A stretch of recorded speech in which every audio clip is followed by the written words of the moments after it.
പ്രതിപക്ഷ നേതാവ് V D Satheesan Sabarimala Ayyappa സംഗമവുമായി ബന്ധപ്പെട്ട UDF നിലപാട് പ്രഖ്യാപിക്കുകയായിരുന്നു. കുറേ ചോദ്യങ്ങൾ ചോദിക്കുന്നുണ്ട് സർക്കാരിനോട്. അതിൽ പ്രധാനം ഈ സത്യവാങ്മൂലം, ശബരിമല സ്ത്രീ പ്രവേശനത്തിന് അനുകൂലമായി കോടതിയിൽ കൊടുത്ത സത്യവാങ്മൂലം തിരുത്താൻ തയ്യാറുള്ളൂ എന്നുള്ളതല്ല, അത് പിൻവലിക്കാൻ തയ്യാറുണ്ടോ എന്നടക്കമുള്ള ചോദ്യങ്ങൾ, ആ കേസുകൾ പിൻവലിക്കാൻ തയ്യാറുണ്ടോ എന്നടക്കമുള്ള ചോദ്യങ്ങൾ സർക്കാരിന് മുന്നിൽ വെക്കുകയാണ് പ്രതിപക്ഷ നേതാവ്. അത് രാഷ്ട്രീയ കാപട്യമാണ് എന്നുകൂടി പറയുന്നുണ്ട് വി ഡി സതീശൻ. ശ്രീജിത്ത് വിവരങ്ങളുമായി ചേരുന്നു. ശ്രീജിത്ത്, യഥാർത്ഥത്തിൽ അയ്യപ്പ സംഗമം ബഹിഷ്കരിക്കുമോ പങ്കെടുക്കുമോ എന്ന് പറയുന്നതിനപ്പുറം ഒരു തന്ത്രപരമായ നിലപാട് സ്വീകരിക്കുകയായിരുന്നില്ലേ വി ഡി സതീശൻ? ബഹിഷ്കരിക്കുമോ ഇല്ലയോ എന്ന് പറയാതെ തന്നെ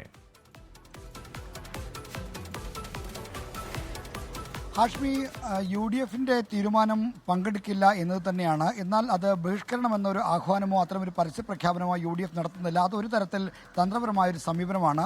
വിശ്വാസികളുമായി ബന്ധപ്പെട്ടൊരു വിഷയത്തിൽ ബഹിഷ്കരണം എന്നുള്ള ഒരു പ്രഖ്യാപനം നടത്തുന്നത് രാഷ്ട്രീയമായി ഗുണം ചെയ്യില്ല എന്ന വിലയിരുത്തൽ UDFനുണ്ട്. എന്നാൽ സർക്കാരിനെ പ്രതിരോധത്തിലാക്കാൻ ശ്രമിക്കുന്ന തരത്തിൽ രണ്ട് പ്രധാനപ്പെട്ട ചോദ്യങ്ങളാണ് UDF നേതൃത്വം സർക്കാരിനോട് ഉന്നയിക്കുന്നത്. അതിലൊന്ന് നേരത്തെ ഹാഷ്മി സൂചിപ്പിച്ച പോലെ നാമജപ ഘോഷയാത്രയുമായി ബന്ധപ്പെട്ട് സംസ്ഥാന അങ്ങോളം ഇങ്ങോളം എടുത്ത കേസുകൾ പിൻവലിക്കുന്ന കാര്യത്തിൽ എന്താണ് സർക്കാരിന്റെ തീരുമാനം? നിയമസഭയിലടക്കം കേസുകൾ പിൻവലിക്കുമെന്ന് പ്രഖ്യാപിച്ചിട്ട് 4-5 വർഷം കഴിഞ്ഞു, ഇതുവരെയും കേസുകൾ പിൻവലിച്ചിട്ടില്ല എന്നതാണ് യാഥാർത്ഥ്യം. അപ്പോൾ അതിന് അയ്യപ്പ സംഗമത്തിന് മുമ്പ് അത്തരം കേസുകൾ പിൻവലിക്കുന്ന കാര്യത്തിൽ തീരുമാനമുണ്ടോ എന്നതാണ് UDFന്റെ ഒന്നാമത്തെ ചോദ്യം. രണ്ടാമത്തെ ചോദ്യം എന്ന് പറയുന്നത് ശബരിമല യുവതീ പ്രവേശനത്തെ അനുകൂലിച്ചുകൊണ്ട് സുപ്രീം കോടതിയിൽ നൽകിയ സത്യവാങ്മൂലം പിൻവലിക്കാൻ തയ്യാറുണ്ടോ? ഈ രണ്ട് നിർണായക ചോദ്യങ്ങൾക്ക് ഉത്തരം പറഞ്ഞിട്ട് തങ്ങളെ അയ്യപ്പ സംഗമത്തിന് ക്ഷണിച്ചാൽ മതി, അല്ലാതെ നടത്തുന്ന അയ്യപ്പ സംഗമം തികച്ചും രാഷ്ട്രീയ കാപട്യമാണ്.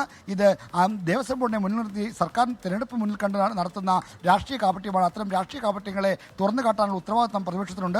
ആ ദൗത്യം തങ്ങൾ തുടർന്ന് നിർവഹിക്കുകയും ചെയ്യും. എന്നാൽ പങ്കെടുക്കുമോ ഇല്ലയോ എന്നടക്കമുള്ള കാര്യങ്ങൾ ചോദ്യങ്ങൾ അപ്രസക്തമാണ്. കാരണം ഇത് പങ്കെടുക്കാൻ രാഷ്ട്രീയ സമ്മേളനമൊന്നും അല്ലല്ലോ. ബഹിഷ്കരിക്കുമോ ഇല്ലയോ എന്നൊക്കെ പറയാൻ എന്തായാലും അയ്യപ്പ സംഗമത്തിന്റെ കാര്യത്തിൽ UDF പങ്കെടുക്കില്ല എന്ന് തന്നെ നമുക്ക് ഉറപ്പിക്കാം. കാരണം ഈ രണ്ട് ചോദ്യങ്ങൾക്ക് സർക്കാർ ഉത്തരം നൽകട്ടെ, അതിനുശേഷം തങ്ങളുടെ നിലപാട് വ്യക്തമാക്കാമെന്നാണ് പരസ്യമായി പറയുന്നെങ്കിലും UDF പങ്കെടുക്കില്ല.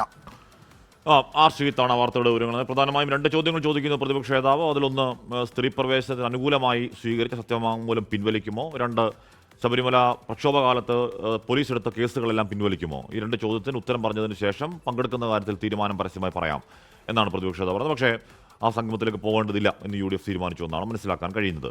ലോകത്തെവിടെയായാലും ഏത് സമയത്തും 24 വാർത്തകളും ഓഗ്മെന്റഡ് റിയാലിറ്റി പാക്കേജുകളും എക്സ്പ്ലെയിനറുകളും വിശദമായി കാണാൻ ഞങ്ങളുടെ YouTube ചാനൽ നിങ്ങൾക്ക് സബ്സ്ക്രൈബ് ചെയ്യാം.